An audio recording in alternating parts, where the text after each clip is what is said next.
मंत्री महोदय आले ते माननीय उदयजी सामंत साहेब आले ते त्यांनी खूप चांगल्या पद्धतीने सांगितलं की 2 दिवसामध्ये माननीय एकनाथ शिंदे साहेबांची भेट घालणार आणि सकारात्मक चर्चा होईल. त्यानंतर एक शिष्टमंडळाची एक मीटिंग लावतो म्हणून सांगितले. 15 दिवसाची मुदत दिली आहे. तर ह्याच्यामध्ये जर समाधानकारक हे सगळं घडवत असताना आमचे सांगली जिल्ह्याचे जे जिल्हाध्यक्ष आहेत महेंद्रजी चंडाळे साहेब आहेत, परत कुलदीप देवकळे आहेत, त्यानंतर आमचे बालाजी पाटील चाकूरकर आहेत, ही सगळी मंडळी आहेत. युवा प्रशिक्षण माझ्यासोबत आहेत आणि तालुक्यातले सगळे पत्रकार बांधव माझ्यासोबत आहेत, जिल्ह्यातले सगळे पत्रकार बांधव माझ्यासोबत आहेत. ह्या सगळ्या गोष्टी होत असताना आम्ही हक्काच्या लढ्यासाठी 5 दिवस आम्ही आंदोलन केलं.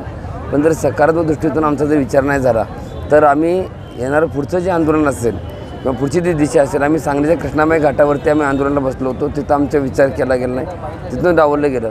पण ज्या गोदावरीच्या नदीमध्ये नाशिकला हजारो भाविक त्या ठिकाणी येतात, लाखो भाविक कुंभमेळ्याच्या अनुषंगाने त्या ठिकाणी येतात, तिथं दर्शन घेऊन त्या ठिकाणी पवित्र होतात. मग माझे 1,34,000 विद्यार्थी त्या ठिकाणी घेऊन जाऊन मी गोदावरीच्या नदीमध्ये जाऊन तिथं अंघोळ करून त्या ठिकाणी मी उपोषण करण्याचा निर्णय देखील मी आत्ताच डिक्लेरेशन करतो. जर आमच्या